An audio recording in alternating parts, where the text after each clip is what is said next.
Hey guys, Mr. Wigand. Today we're going to look at multiplying and dividing integers. Essentially, the rules are the same for multiplying and dividing. If we're multiplying two positive integers, then the answer will be positive. If we're multiplying two negative integers, the answer will be positive. So what we're saying here is, if the sign is the same for both integers,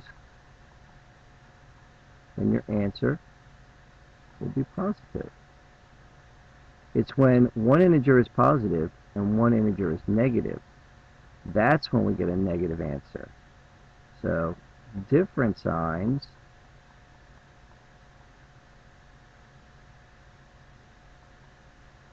negative. So positive, positive, positive. Negative, negative, positive. But when they're different, one integer is positive, one integer is negative, that's when we get a negative. Okay? Keep in mind, as I'm going with the video, if I'm going too fast, you can always pause the video, rewind, go back and look at it again, because we're going to move on. The difference in the rules for multiplying and dividing comes when we're dealing with zero. When we are multiplying, any number multiplied by zero is zero. So if we have 5 times 0, our answer is 0. But dividing, that's where it looks a little different.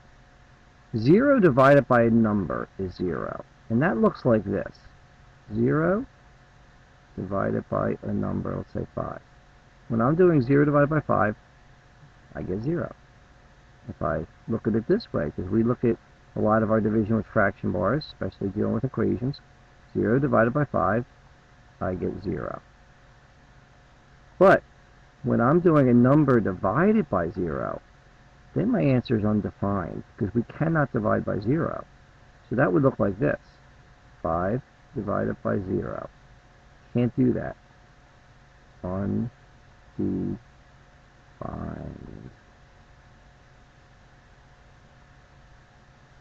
Or 5 divided by 0 that way. Anytime I'm dividing by 0, undefined. And that is the answer we're looking for. Not undetermined, not none, not applicable, undefined. So 0 divided by a number, 0. 5 divided by 0, or a number divided by 0, undefined.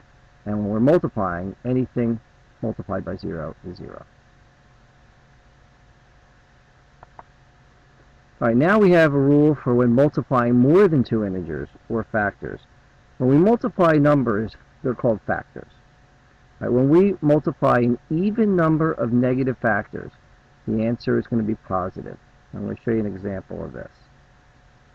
Let's say we have negative 2 times negative 2 times negative 1. We're going to keep the numbers small so it's easy to do. Times negative 2.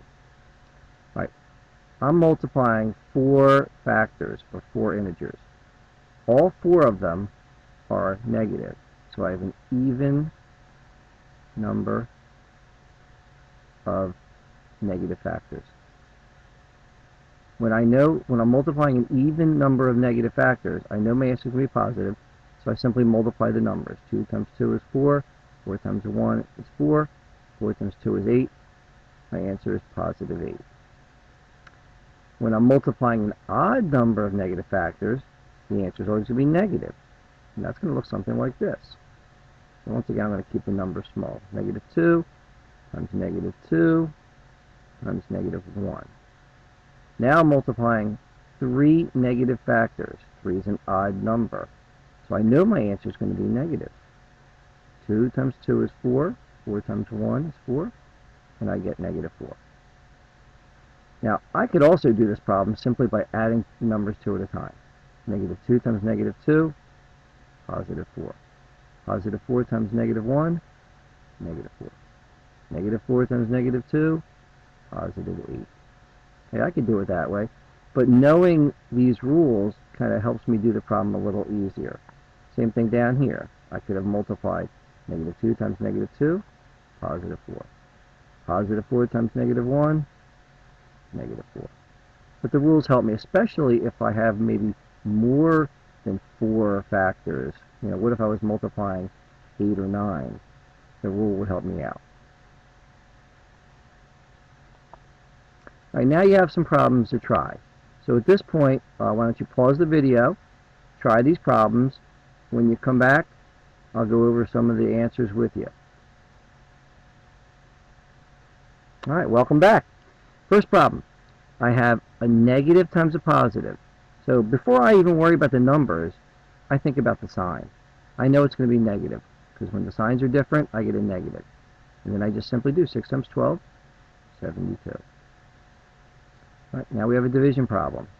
Negative divided by negative. When the signs are the same, that's when I'm going to get a positive answer. I don't have to put a plus for positive answers. When there's nothing there, I know that means positive. 48 divided by 6 is 8. Positive 8 is my answer. Negative times a negative. When the signs are the same, positive answer. 20 times 4 is 80. All right, number 4. Positive divided by a negative. Signs are different, so I know I'm going to get a negative. 36 divided by negative 9, or 36 divided by 9 is 4. Negative 4 is my answer. Oh, here's one with 0. I have to think about this. 0 divided by negative 5. When I'm doing 0 divided by a number, that's when my answer is 0. Doesn't matter that that's a negative number. 0 divided by any number, 0. Oh, here's another 0. 12 times 0. But I remember, when I multiply by 0, I always get 0. Oh, here's another 0. 16 divided by 0. When I'm dividing by 0, that's when I get the weird one, undefined. I can't do that. Never divide by 0. Not possible. All right, now, I'm multiplying more than 2 factors, or more than 2 integers. I notice that there's 3 of them that are negative. That's odd. That's an odd number. So I know my answer is going to be negative, because when we have an odd number of negative factors, the answer is negative. Now, these numbers are easy enough to multiply. 2 times 3 is 6. 6 times 2 is 12. Negative 12. Up, here we go again. I have 1, 2, 3, 4 negative factors. 4 is even. I know that my answer is going to be positive then. 2 times 2 is 4. 4 times 5 is 20. 20 times 2 is 40. Positive 40. And then last one. I look and I see 3 integers, 3 factors, but if I look closely, only 2 of them are negative. 2 is an even number.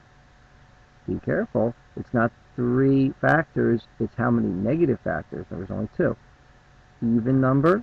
Positive answer. 2 times 4 is 8. 3 times 5 is 40. Positive 40.